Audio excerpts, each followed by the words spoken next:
Arizona Wildlife Views, brought to you by the sale of hunting and fishing licenses and the Heritage Fund, lottery dollars working for wildlife. Some projects made possible by the Sport Fish and Wildlife Restoration Fund.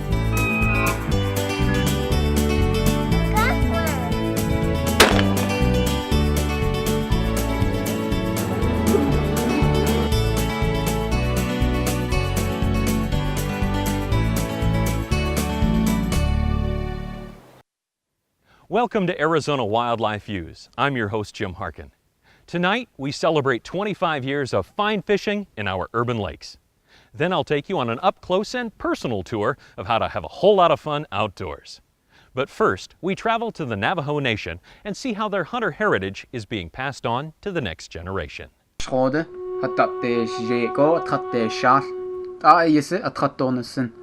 I want to go hunting because I've never been hunting before in my life. It will make my family proud. I think this will be a good way to learn what it means to be a Navajo. We have 17 hunters that were selected for this year's annual youth hunt. These youngsters come from all over the Navajo Nation. Each applicant was required to submit an application packet which included a one-page essay on why they wanted to participate in this event. Miller. I'm here to hunt and learn how to use a firearm. Where are you from? I'm Gallatin, New Mexico. A lot of these kids are coming from single-parent homes where they don't have anyone at home to teach them the basics of hunting or being outdoors. It's not just a fun hunt. It captures the very essence of passing an outdoors and hunting heritage on to a younger generation. The stories that pass during the hunt, at mealtime, and around the campfire at night become the very foundation of institutional knowledge, not just of the family and community, but the core of our very being. We want to be teaching our young people about the cultural aspects of hunting, the cultural aspects of Mother Earth, and the cultural aspects of being outdoors. And we do have challenges. But when we come out here for our hunt here with the kids, we want their undivided attention. We want them to be focused on here, being outdoors, the land, the animals, all of the things that go along with it. Even the people, we want them to be focused on the people that are here, that are here for them. And so far it's worked. The Navajo Nation recognizes that getting people outdoors is essential to perpetuating their heritage and developing a citizenry that cares about and advocates for wildlife and the environment. It's a lesson we should all learn. We're committed to this project because we think it's important for our young people to be exposed to the aspects of hunting.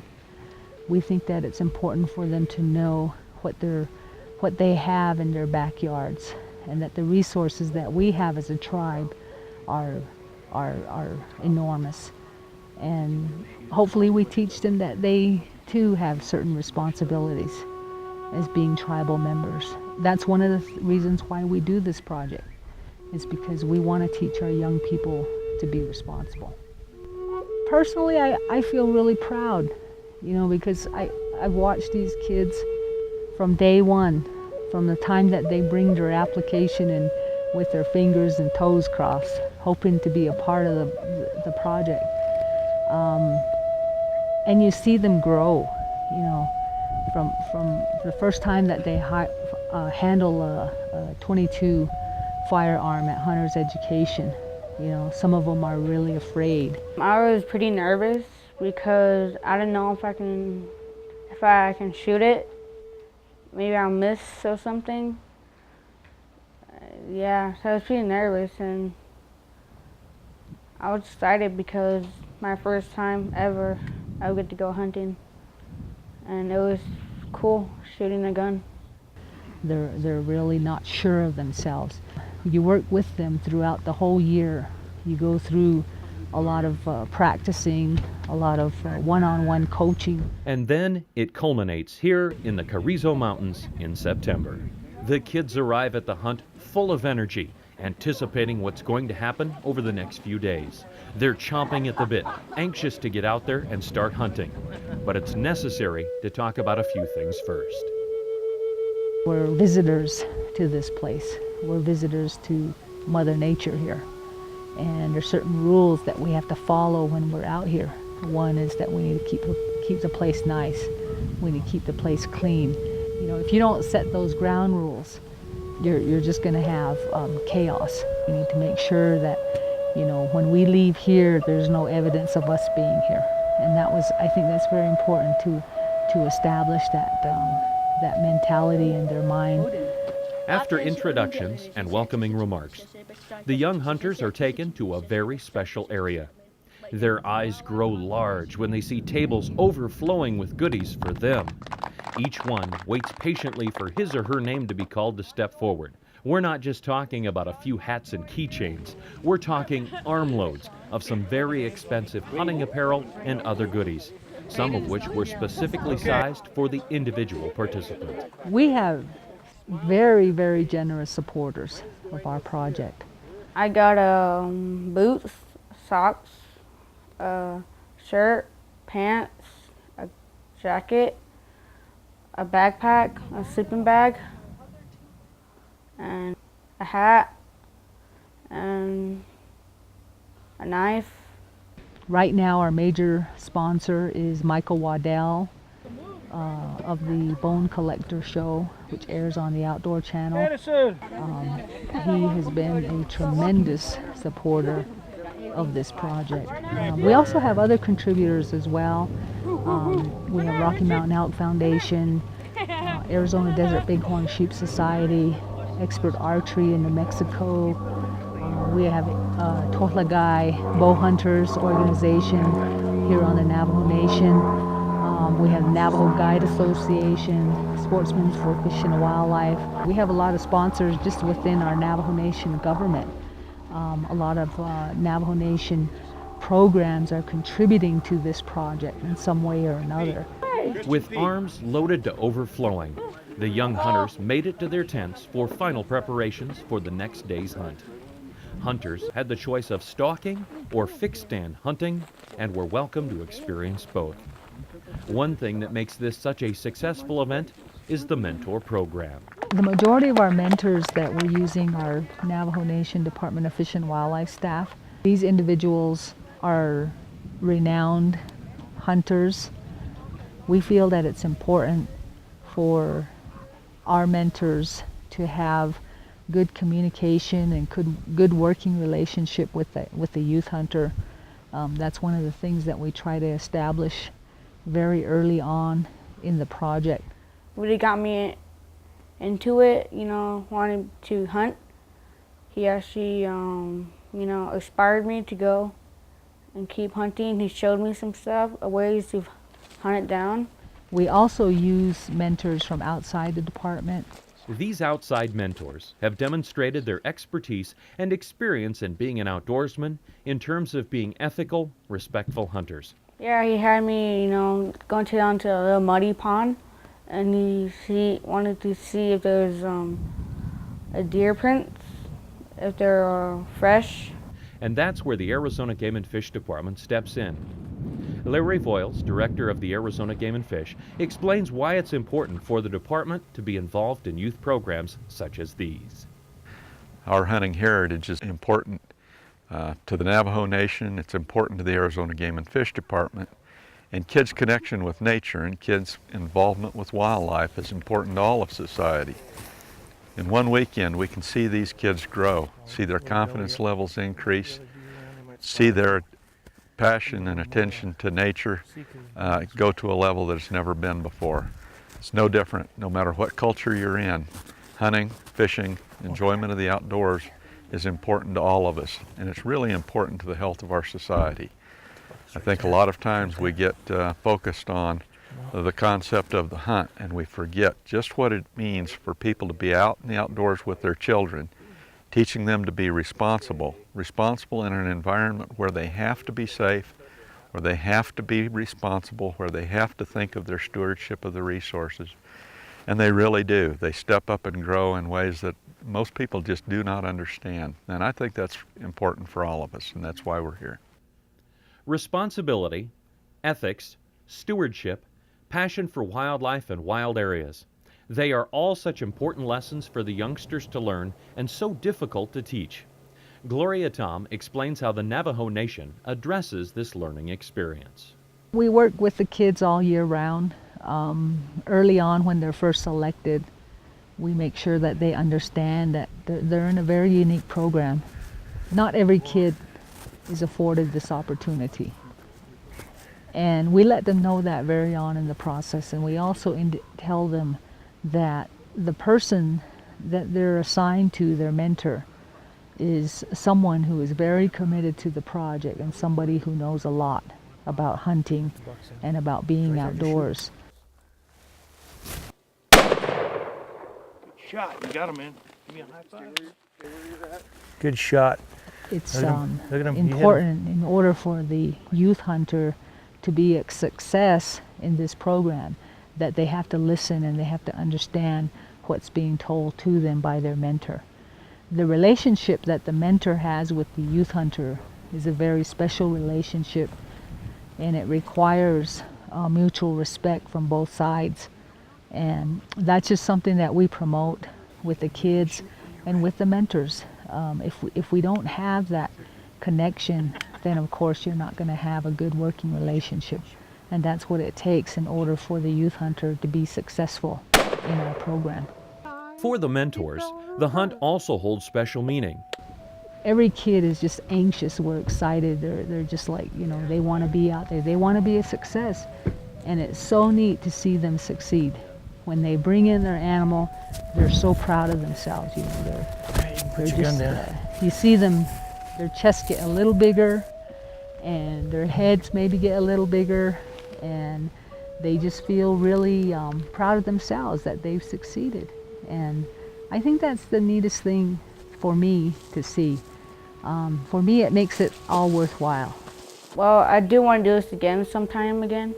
It was fun. I really like going hunting. Yeah, it was awesome.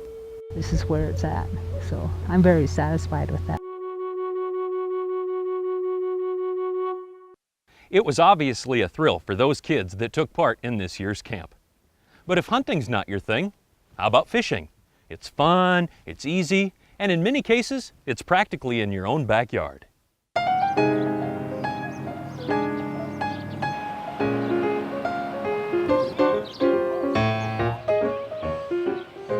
The unique pleasure of fishing Arizona's many urban lakes is taking on a special celebration this year. It's the 25th anniversary of this popular program. We're really excited this year in 2010 to celebrate our 25th anniversary of the urban fishing program. It's a program that has grown from a very small program of just 3 lakes, 1 in Scottsdale and 2 in Tucson, to now we have 21 lakes in the program, 11 different cities, everywhere from Sahuarita, south of Tucson, and many of the urban areas in Phoenix, including now Gilbert and Chandler and Peoria and Surprise. And then also we have a lake up north in Payson as well, a Green Valley. So our program has grown very large. We're really excited about that. We continue to stock fish 10 months out of the year, every other week. And we're doing channel catfish in the fall and in the spring. Throughout the winter time, we're doing beautiful rainbow trout that are coming to us from Colorado. We do some bluegill in the fall and in the spring. And every year we put in a load of some bass also. So these lakes are really well stocked, provide excellent fishing for folks in town. This is great. We got here just in time. Actually, we followed that truck right in. With the beginning of spring, these urban lakes are welcoming back a fish known to some as Mr. Whiskers. Today we're stocking channel catfish in one of 20 urban lakes scattered throughout the Phoenix area and the Tucson area. These are 1.5 to up to 4 pound channel catfish coming all the way from Arkansas. Each of the trucks has 20 compartments just loaded with fish. All of our lakes are going to be delivered in one day. From March through early July, Nearly 14,000 pounds of catfish will be stocked into the urban waters every 2 weeks. In celebration of the 25th anniversary of the urban fishing program, a new guidebook has been created to help anglers get the most out of their urban fishing experience. This 2010 guidebook gives details on where to fish, how to fish, what to fish with, and much more. There are detailed maps of each of the urban lakes included in the program, along with fishing regulations and even a fishing equipment checklist to get you started. The guidebook is absolutely free from Arizona Game & Fish offices or any of their 340 sporting goods or retail license dealers around the state. The urban fishing program continues to grow and expand and increase in its popularity. It's actually one of the best programs in the whole United States. The reason it's so popular is because we provide an excellent product with these nice catfish. We're stocking them regularly, we're stocking them heavily, we're stocking multiple species throughout the year. But even more important than that is that we're making fishing close to where people live. Our motto of our program is if people can't get to the fish, we bring fish to the people. And that's why it's so successful. It's closer in, transportation-wise. And actually, the lakes up at like Canyon Lake, you have to pay for the parking, which is nice coming down here, and you don't have to pay extra. The urban fishing program is a special designation made by our commission, and it represents a unique partnership with our parks. So there's intergovernmental agreements that help facilitate this partnership. These lakes are lakes that the commission sets certain license requirements where you have to have the urban license or a super conservation license. And they also set unique limits on the fish here at these waters. So these waters are uniquely identified by distinctive signage at all the lakes that uniquely sets them apart as lakes that are in this designated program requiring a special license and also providing certain limits on the fish.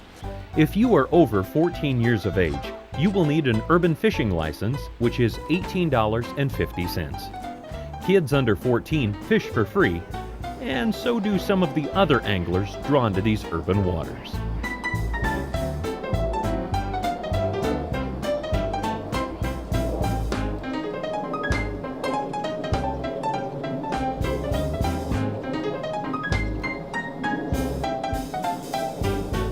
We have a wide variety of folks that enjoy fishing in our urban lakes. It ranges from some of our senior citizens who sometimes are out here 2, 3, 4 days a week enjoying fishing here and enjoying getting together with some of their friends. Everywhere from young kids, great place for families to come. It is a program that's available and accessible to everybody. There's really no boundaries. Oh, I'm just enjoying myself, relaxing and fishing. It's a perfect day, beautiful weather. I love fishing. Like I said, fishing is a lot of fun, but there is a whole world of outdoor activities for you to try. Let me introduce you to a few at the Game & Fish Outdoor Expo.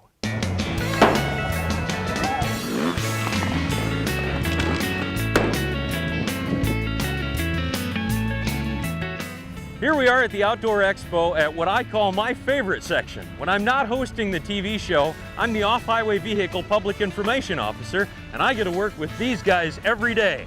We get to go out, we get to go in our Jeeps, we get to go in our ATVs, we get to go in our ROVs, safely, ethically, responsibly when we're out using. It's good times.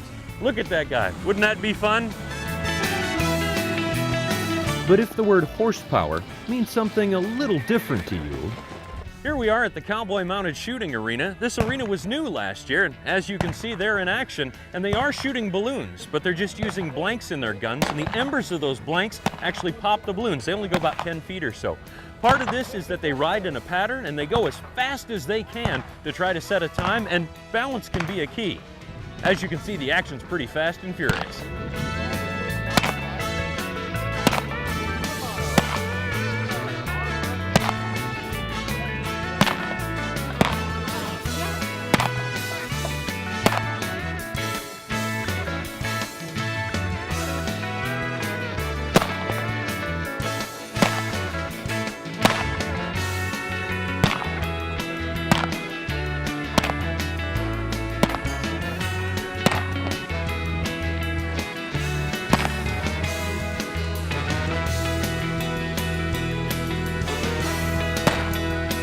You know, I think this is harder than it looks. So maybe instead of saddling up, I should try my hand at something a little simpler. Here we are in the family adventure area. One of the big draws is the kids' fishing tank. How many fish have you caught today? 4 or 5. 4 or 5? I'm done.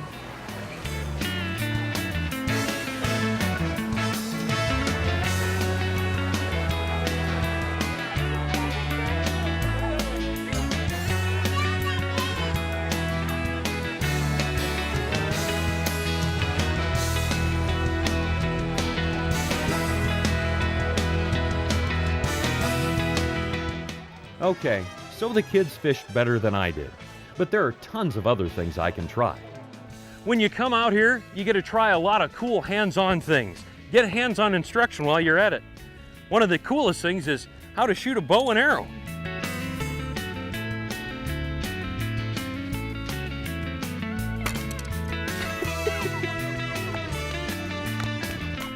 Thank you very much. Thank you very much. As they say in TV land, take 2. One of the cool parts about being out here is you get to try a lot of different things, and there's a lot of hands-on instruction that goes along with it. One of the coolest ones is how to correctly shoot a bow and arrow.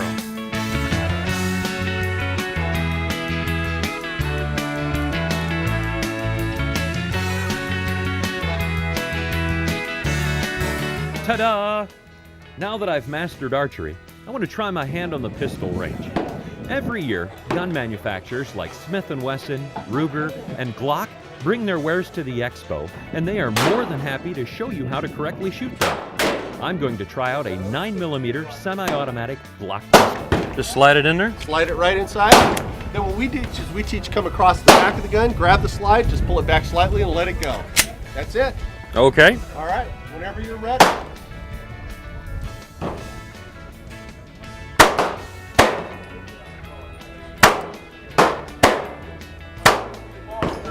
Now that was pretty darn cool. I wonder what else I can find out here.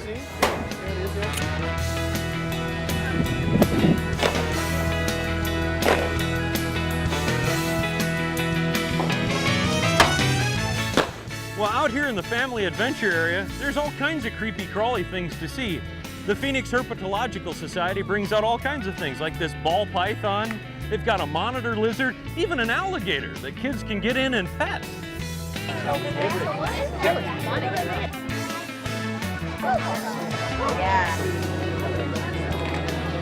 The family adventure area has a lot of fun things going on.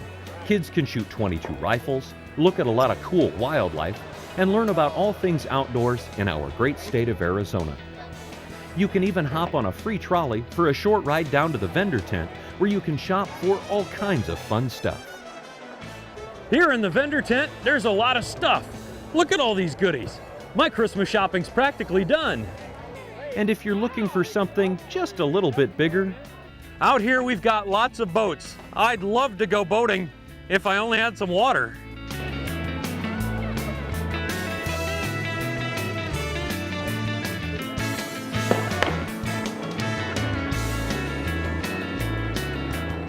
This year, over 32,000 people came out and took part in the annual Outdoor Expo.